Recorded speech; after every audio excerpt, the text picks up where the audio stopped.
আজকে বাজার থেকে 2-3 রকমের মাছ নিয়ে এসেছিলাম। পাকা পোনা নিয়ে এসেছিলাম, চিংড়ি মাছ নিয়ে এসেছিলাম, চুনো মাছ নিয়ে এসেছিলাম। তো চিংড়ি মাছটাকে সুন্দর করে বেছে বুঝে তাকে নুন মাখিয়ে রেখেছি, হলুদটা আমি মাখাইনি। এবার তার মধ্যে আমি মশলা দেবো বলে লঙ্কা গুঁড়ো, হলুদ গুঁড়ো, ধনে, জিরে গুঁড়ো, নুন, মিষ্টি সব একবারে নিয়ে বসেছিলাম। আদাও বাটাও দিয়েছিলাম। আর নিয়ে নিয়েছি অনেকটা দই। আমি নারকেল দুধ দিয়ে মালাইকারি করে, আমি কিন্তু এবারে দই দিয়ে করেছি। কিন্তু দইটা এমনি ডাইরেক্ট দিলে ওটা ফেটে যায়, সেই জন্যে আমি ওর মধ্যে একটু আটা দিয়ে ওটাকে মিক্সিং করে নিলাম যাতে দইটা না ফেটে যায় বলে। দইটা ফাটিয়ে নিলাম, দিয়ে ফ্রাইং প্যানে সর্ষের তেল দিলাম। এটা সর্ষের তেলে খুব ভালো রান্না হয়, সেই জন্য অনেকটা সর্ষের তেল দিয়ে দিলাম। আমি দুটো শুকনো লঙ্কা ডেকোরেশনের জন্য ভাজতে দিলাম। এটা বেশ লাল লাল করে কালো মতন করে এটা ভেজে তুলে রাখলাম, ডেকোরেশনের সময় সাজিয়ে দেবো বলে। এর গন্ধটাতেই তো সাংঘাতিক সুন্দর লাগে। এরপরে ওই চিংড়ি মাছগুলোর মধ্যে আমি হালকা করে কর্নফ্লাওয়ার দিয়ে দিয়েছিলাম, কোটিং করে দিয়েছিলাম। দিয়ে সমস্ত চিংড়ি মাছগুলো আমি ফ্রাইং প্যানে দিয়ে দিলাম।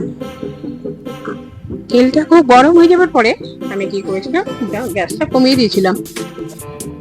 তো যেহেতু নরম মাছ এবং কর্নফ্লাওয়ার দেওয়া আছে, হয়তো পুড়ে যেতে পারে, সেই জন্য গ্যাসটা আমি হালকা করে দিয়েছিলাম। তো এক পিঠ হোকটা চিংড়ি মাছ থেকে জল বেরোয়। খুব একটা বড় সাইজের চিংড়ি মাছ না, কিন্তু এরও টেস্ট খারাপ নয়, ভালো। আমার তো ভীষণ চিংড়ি মাছ প্রিয়, আমার ছেলের প্রিয়। অনেকেই চিংড়ি মাছ ভালোবাসে, আবার অনেকের খায়ও না, কারণ অ্যালার্জির প্রবলেম হয়। তো এইগুলো হালকা হাতে পাল্টে দিলাম। খুব ধীরে ধীরে করতে হবে, কারণ কি না হলে ভেঙে যেতে পারে।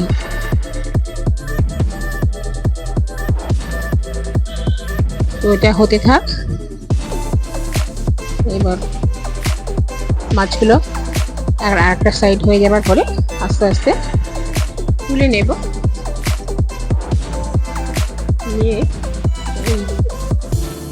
এবার সার্ভিং প্লেটেতে এটা তুলে নেব।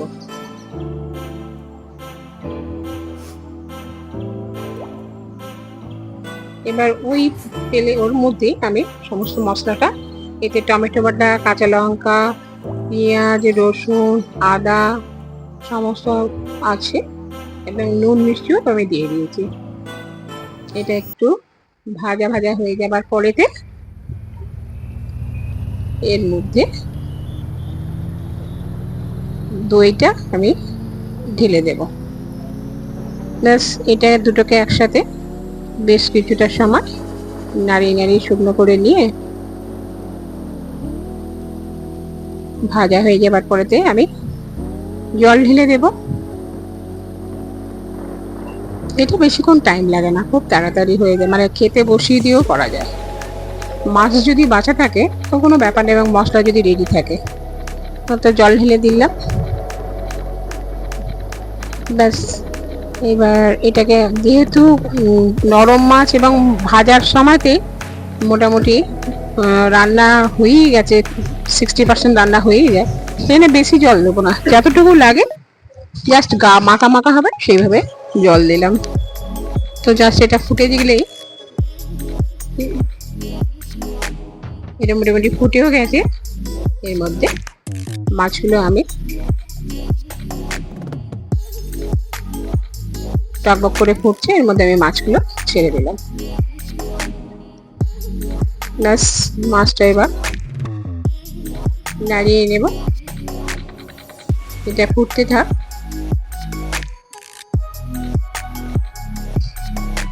মাঝখানে আমি ওদের খাবার রেডি করে খাবার দিয়ে দিলাম। তো দেখলাম মাছটা মোটামুটি ভালোই ফুটে গেছে, আর একটু স্লাইড জল মরলে আমি নামিয়ে নেব। তার মধ্যে আমি গরম মশলা দিয়ে দিলাম, ঘি আর গরম মশলা একটু দিয়ে দিলে, এটা বাড়ির ঘি, একদম গরুর ঘি, গরু থেকে মানে যে গরুর টাটকা ঘি হয় সেই ঘি দিয়ে দিয়েছি। তার ফলে গন্ধটা এত সুন্দর হয়েছিল যে সবাই বলছিল যে এটা নাকি কাজের বাড়ির মতন সেন্ট বেরিয়েছে। তো যাই হোক, এটা হয়ে গা মাখা মাখা হয়ে গেছে। আমি এটা সার্ভিং প্লেটে ঢেলে নিলাম। দেখো,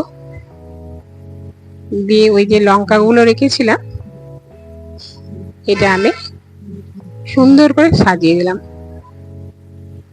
দেখেই যে কোনো যারা চিংড়ি মাছ ভালোবাসে দেখেই তাদের লোভ লাগবে। দেখো, ভীষণ সুন্দর দেখতে লাগছে। দেখে তো মানে আমার খুবই লোভনীয় হয়েছে বলে মনে হয়। তোমাদের কেমন লাগছে? ওদের খাবার দিয়ে দিয়েছিলাম, ওরা খেতে বসে গেছে অলরেডি। তো আমি ওদের পাতেতে এগুলো দিলাম।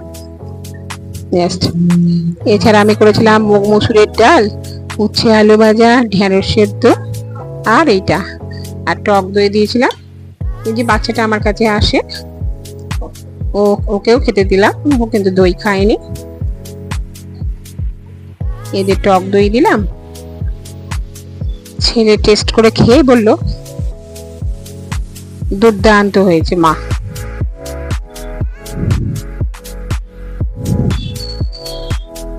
যাই হোক, যদি তোমাদের ভিডিওটা ভালো লেগে থাকে তো তোমরা প্লিজ লাইক করো, শেয়ার করো। আর আমার যেসব বন্ধুরা দেখছো কিন্তু এখনো পর্যন্ত সাবস্ক্রাইব করোনি, প্লিজ সাবস্ক্রাইব করো। Thank you.